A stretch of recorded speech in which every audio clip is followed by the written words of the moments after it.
Alright, so today we're going to take a look at how to use the Ichimoku Cloud. There's a couple of guidelines that I've outlined here that we'll get into here in a second, but first we're going to open up the indicators box. We're going to type in Ichi, should be the first one that pops up, Ichimoku Cloud.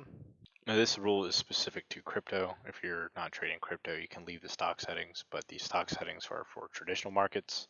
So the first thing we're going to do is hit the settings button, go to inputs, and we're going to type in 20, 60, 120, and 30. The second bullet point is we really only need the cloud itself. As you can see, when we first open this up, it looks kind of messy. So we're going to go back to the settings. We're going to go to style, turn off the conversion line, the baseline, and the lagging span. If you notice when we do this, we're only left with the cloud.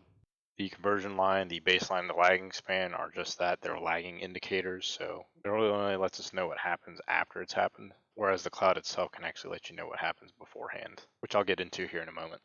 This is probably the most important one. The cloud does not provide meaningful support or resistance in sideways trending markets. As you can see here, Bitcoin has been trading sideways since the beginning of 2021. Because of that, you can see we didn't find any meaningful support here, nor resistance here, nor support here. So hop down to the hourly time frame, and I'll show you how the Ichimoku Cloud works in a trending move.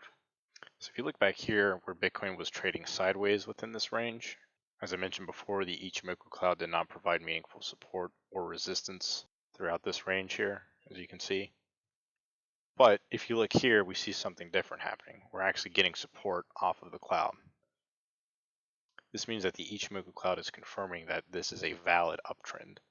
The fourth bullet point is also pretty important for the Ichimoku Cloud when using it. The cloud thickness determines how strong the support or resistance for the crypto is within the range of the cloud. This rule is only applied if the price action is either trending upwards or downwards. As you can see back here, we had pretty thick clouds, red and green, but they didn't provide much support or resistance because we were trending sideways. We can actually see this on Smooth Love Potion. If we look at the daily time frame, you can see that this is a downtrending move, and when we found resistance in the cloud, it continued the downtrend. So that means this downtrend is valid. Same thing here, you can see that we found resistance at the cloud. We're currently trending down. But remember what I said about cloud thickness. The cloud is getting smaller here, but as you can see here, it's quite large. So we'll have a much easier time breaking through the cloud over here than we would back here.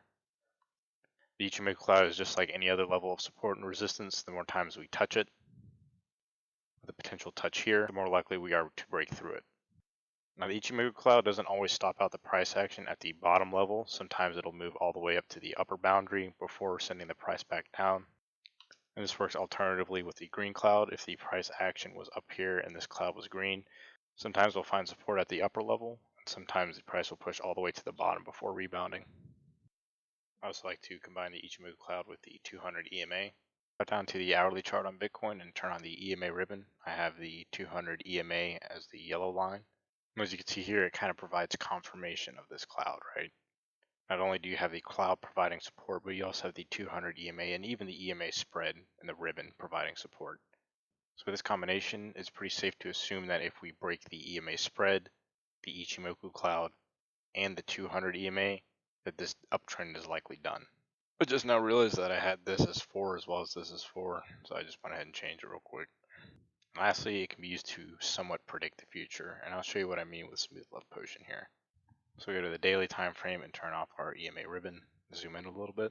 So first thing I'm going to do is draw a line right here, which indicates the area that the price action rejected from the Ichimoku Cloud. And then I'm going to take a bar replay from back here before we had to move to the upside. And then we'll go ahead and hit the play button. See it's starting to move up. So right here, the first thing you can see is that we have already moved up 290%, almost 300%. Not only that, but for this to break out of the cloud, we would also have to rally another 122%. This alone, combined with the fact that we found some pretty strong resistance back here, which confirmed this downtrend, are likely to experience the same result here. Hit the play button again, you can see that we rejected perfectly from this level. It's kind of interesting actually. When I first saw this coin, it was up 300% in a week, and when I went to check it out, I had noticed that it's about to move right into a very thick Ichimoku Cloud. And I actually entered a short position at 3.8 cents up here and sold at this green box. If we hit the play button, you can see it actually worked out quite perfectly. We get onto the 4 hourly for Smooth Love Potion. You can see that the Ichimoku Cloud has actually been putting in some work. You can see back here that we had multiple touches, which just confirmed this trend to the downside. Every time we hit it, we move down further. And as I mentioned before, you can see here once we started trading sideways, we never found any meaningful support or resistance within the cloud.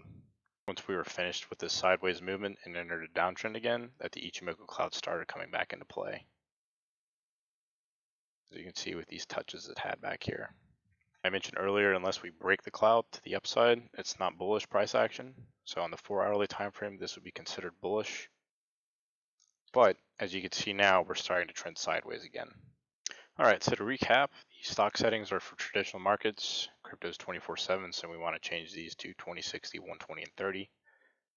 We only really need the cloud itself, as the other indicators on the Ichimoku Cloud are lagging. The cloud does not provide meaningful support or resistance in sideways trading markets. This is probably the most important one to keep in mind when making plays. The cloud thickness determines how strong the support and resistance is for the crypto within that range of the cloud. Again, if we are trading sideways, this is invalid, but it also depends on what time frame you're looking at. If you remember, when we looked at the hourly time frame, we were in a trending move to the upside, so it was working quite well. Combine it with the 200 EMA. I like using the EMA ribbon with it because it gives me 3 levels of resistance or support, which would be the ribbon, the 200, and the Ichimoku Cloud itself.